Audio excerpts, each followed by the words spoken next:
L'étape numéro 2, c'est l'alignement des messages. En gros, c'est aller rechercher mes racines, donc au sein de mon ADN, les racines de ma boîte, enfin de mon entreprise, qui vont ensuite nourrir mon terreau de communication pour lui donner une véracité exemplaire. Alors, c'est une démarche qui passe par la nécessité de faire une petite introspection. Ce mot qu'on a d'ailleurs trouvé dans le livre de Ferriol Lespinasse, qui est vraiment intéressant. 4 enjeux à ça. Le premier, c'est ancrer mes messages dans la réalité de ce que je suis, mon produit, mon histoire, mes valeurs, ma culture. Et ça permet de dégager la singularité de marque et c'est fondateur pour la suite.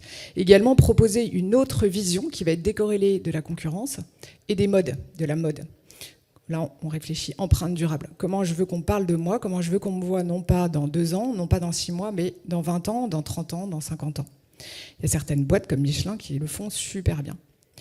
Voilà, troisième enjeu, ça va être de communiquer sur des preuves, communiquer sur des faits précis, on en parlait tout à l'heure, des chiffres, des faits qui sont validés et qui vont soutenir l'ambition avec de l'authenticité et de la performance.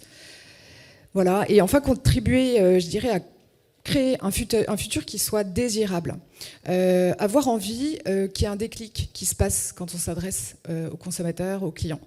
Créer ce déclic, engager des comportements, voire renverser des paradigmes. Alors, je vais revenir rapidement sur la dernière pub de Back Market, dernière campagne que vous voyez, elle est affichée en 4x3 dans Paris, partout. Cette pub, elle est sympa parce que déjà, elle met la preuve au cœur des messages. Donc, je trouve qu'elle illustre assez bien cette deuxième étape de la méthode. Elle dit acheter reconditionné, c'est moins 91% d'empreinte carbone par rapport au neuf. Plusieurs éléments intéressants. Les chiffres, ils sont sourcés, ils sont validés. Back Market a dû attendre 2 ans qu'il y ait une validation de ces chiffres pour pouvoir communiquer dessus. Donc là, c'est intéressant parce qu'en fait, on ne peut rien dire à ça. C'est la réalité, du coup, c'est simple. Le deuxième, c'est l'éducation au comportement. Donc l'éducation au comportement, elle est là, elle est militante, elle est engagée.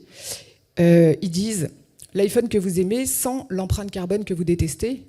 Voilà, c'est du noir et blanc, c'est simple, il n'y a pas d'effet waouh, il n'y a pas de comme paillettes.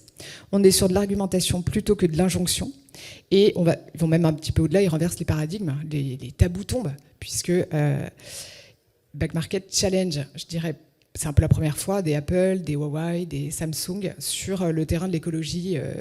Voilà. Il faut savoir d'ailleurs que pour la petite histoire, ils ont fait une petite opération en lançant la campagne.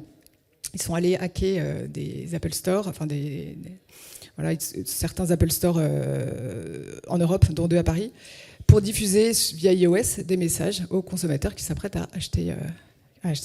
Donc là, on est sur presque du militantisme, mais c'est vachement intéressant parce que derrière, il y a une sobriété incroyable. C'est ultra frugal en fait comme type de message, dans le design autant que dans les contenus.